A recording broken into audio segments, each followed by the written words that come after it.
Hi hello ನಮಸ್ಕಾರ. Part 2 ವಿಡಿಯೋಗೆ ಸ್ವಾಗತ. ಇವತ್ತು ನಾವು ನಮ್ಮ ಐಡಿ ಯಾರು ಫಾಲೋ ಮಾಡ್ಕೊಂಡಿಲ್ಲ ಬೇಗ ಫಾಲೋ ಮಾಡ್ಕೊಳ್ಳಿ. ಬನ್ನಿ ವಿಡಿಯೋ ಸ್ಟಾರ್ಟ್ ಮಾಡೋಣ. ಇಂಚಿನ ಒಂದು ಪೈಪ್ ಕಟ್ ಮಾಡ್ಕೋಬೇಕು. ಬನ್ನಿ ಕಟ್ ಮಾಡ್ಕೊಳ್ಳೋಣ.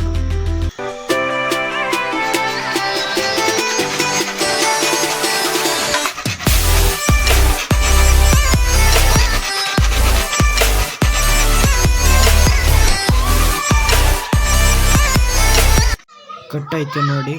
ಈಗ ನಮಗೆ 2 ಕಾಲರ್ ಬೇಕಾಗುತ್ತೆ. ಈಗೆಲ್ಲ ಕಂಪ್ಲೀಟ್ ಆಯಿತು ಕಟ್ ಮಾಡ್ಕೊಂಡಿದ್ದು.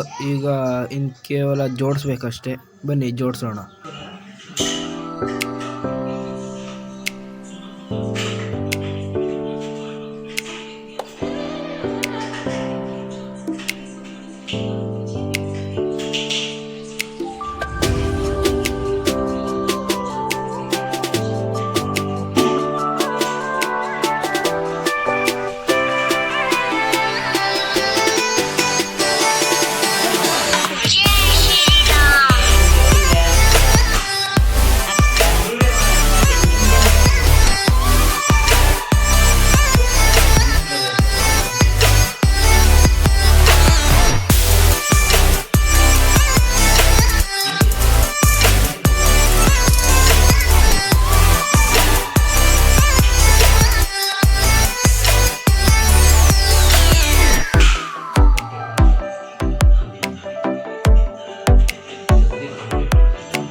ನೋಡಿ ಕ್ಲೀನಾಗಿ ರೆಡಿಯಾಗಿದೆ.